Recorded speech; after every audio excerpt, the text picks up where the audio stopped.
दोस्तों, एक बार फिर से एक वारदात सामने आई है। लिव इन पार्टनर की हत्या। पता नहीं ये लिव इन पार्टनर्स की हत्याएं कब रुकेंगी। बात महज 2 दिन पुरानी है, 17 अगस्त 2023 की। और ये वारदात है रिया गुप्ता और ऋषभ सिंह भदौरिया की। तो नमस्कार दोस्तों, क्राइम चैनल पर आपका स्वागत है। आई होप आप सब लोग बहुत अच्छे होंगे। वारदात शुरू करूं उससे पहले यही कहना चाहूंगा कि अगर आप चैनल पर नए हैं तो चैनल को सब्सक्राइब जरूर करें और साथ ही साथ बेल आइकन भी प्रेस करें। इसके अलावा अगर आप वारदात के बारे में कुछ भी राय देना चाहते हैं तो कमेंट बॉक्स में जाके कमेंट जरूर करें। तो चलिए दोस्तों, समय ना लेते हुए शुरू करते हैं अपनी वारदात। रिया गुप्ता मेकअप आर्टिस्ट थी और वहीं पर ही ऋषभ सिंह भदौरिया एमएससी पास करने के बावजूद भी बेरोजगार घूम रहा था। बात आती है 17 अगस्त 2023 की। 17 अगस्त 2023 को जो रिया गुप्ता के माता पिता हैं, जो दूसरी जगह रहते हैं, वो अपनी बेटी को फोन लगा रहे थे, लेकिन पूरा दिन वो फोन लगाते रहे और उनकी बेटी का फोन आंसर नहीं कर रहा था, स्विच ऑफ बता रहा था। इस बात पर वो परेशान हो जाते हैं क्योंकि रिया मेकअप आर्टिस्ट थी और वो अपना फोन कभी भी बंद नहीं रखती थी। जब रात में 10 बजे वो अपनी बेटी के यहाँ golf city paradise crystal apartment Bhopal में फ्लैट नंबर 102 में जाते हैं तो वहां पर उनके पास एक दूसरी चाबी थी और वहां से जब वो घर का दरवाजा खोलते हैं तो उस फ्लैट में चीखें निकल जाती हैं उनकी, क्योंकि उनकी बेटी फ्लोर पर मृत पड़ी हुई थी, खून से लथपथ थी। उनकी चीखें सुनकर आसपास के लोग इकट्ठा हो जाते हैं और पुलिस वालों को फोन किया जाता है। पुलिस मौका वारदात पर पहुंचती है और लाश को कब्जे में लेती है। कब्जे में लेने के बाद लाश को पोस्टमार्टम के लिए भेज दिया जाता है और वहीं से फिर उनके पेरेंट्स से पूछा जाता है कि क्या रिया यहाँ पर अकेली रहती थी। तब उनके पेरेंट्स बताते हैं कि नहीं, रिया यहाँ पर ऋषभ सिंह भदौरिया के साथ लिव इन में रहती थी। अब पुलिस पेरेंट्स से ऋषभ सिंह का नंबर लेकर उसको सर्विलांस में लगा देती है और साथ ही उसकी लोकेशन पता करने लग जाती है। ऋषभ सिंह की लोकेशन उसी फ्लैट के आसपास की दिखाई देती है और ज़्यादा वक्त ना लेते हुए ऋषभ को गिरफ्तार कर लिया जाता है और गिरफ्तार करके पुलिस स्टेशन ले आती है। जब पुलिस पूछताछ करती है तो ऋषभ को ज़्यादा समय नहीं लगता और वो सारी वारदात पर पर्दा उठा देता है।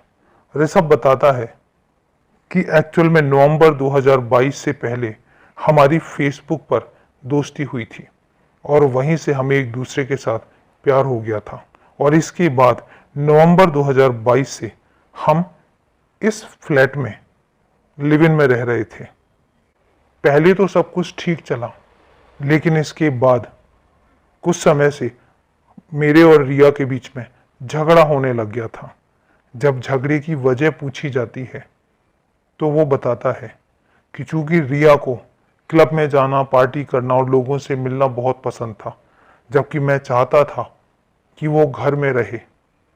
इसके अलावा उसने एक बात और भी बताई। जब पुलिस ने पूछा कि तुम करते क्या हो और तुम रिया को कैसे घर पर रखते, तो वो कहता है नहीं, मेरी अभी नौकरी नहीं लगी है, लेकिन मेरी नौकरी लग जाती। वहीं पर वो चाहता था कि जो रिया है, जिसने मेकअप आर्टिस्ट का कोर्स किया हुआ है, वो अपना ये काम छोड़कर और घर पर उसके साथ रहे। इसके बाद पहले तो ऋषभ को रिया की पिछली जिंदगी के बारे में कुछ भी नहीं पता था, लेकिन थोड़े समय पहले ही ऋषभ को पता लगता है कि जो रिया है वो तलाकशुदा है, मतलब उसकी पहले भी शादी हो चुकी है और इसके अलावा उसकी बेटी भी है जिसको उसने अपने पेरेंट्स के पास छोड़ के रखा हुआ है। जब ये बातें ऋषभ को पता लगती हैं तो ऋषभ रिया से पूछता है और इसी बीच में उनके बीच में लड़ाई झगड़े होने लग जाते हैं। ऋषभ यहाँ एक बात और भी बताता है कि रिया किसी दूसरे लड़के से बात भी करती है और मेरे अलावा भी उसका किसी और के साथ भी अफेयर चल रहा है। अब बात आती है 17 अगस्त 2023 को।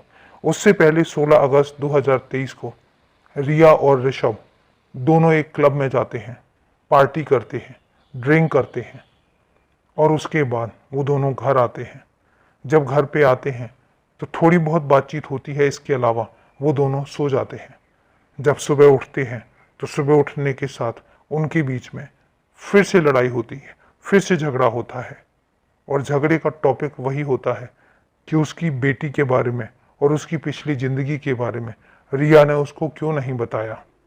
और इसी बात में झगड़ा इतना ज़्यादा बढ़ जाता है कि रिया अपने एक जानकार वकील को फ़ोन करती है और उसको कहती है कि इसके खिलाफ पुलिस कंप्लेन करो और इसको पुलिस में अरेस्ट करवाओ।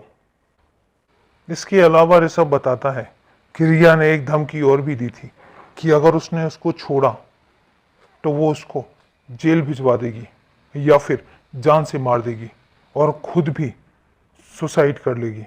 जब ये सारी धमकियां रिया देती है और ये सब बातें ऋषभ बताता है तो ऋषभ कहता है कि मैं गुस्से में आ गया और मैं इतने ज़्यादा गुस्से में आया कि घर पर रखी हुई 315 बोर के तमंचे से मैं अंदर से लेकर आया और मैंने रिया को 2 गोलियां मारी, एक सर पे और एक उसके दिल पे। अब पुलिस वाले पूछते हैं कि आसपास वालों को उस तमंचे की आवाज़ क्यों नहीं आई। तब ऋषभ बताता है कि चूंकि मैंने टीवी की आवाज़ इतनी ज़्यादा कर रखी थी कि आसपास के लोगों को उस तमंचे की आवाज़ ही नहीं पता चली होगी। जब ये बातें खुलकर सामने आती हैं तो फिर पुलिस ऋषभ को कस्टडी में ले लेती है और उसको जेल भेज देती है। अब देखते हैं दोस्तों कि इस केस का क्या नतीजा निकलता है और देखते हैं कि इस केस में ऋषभ को क्या सज़ा मिलती है। ये थी पूरी वारदात। इसके बारे में जो भी पता लगेगा वो आप लोगों तक बता दिया जाएगा। तो चलिए दोस्तों, मिलते हैं फिर कल एक नई वारदात में। तब तक के लिए सेफ रहें, सुरक्षित रहें।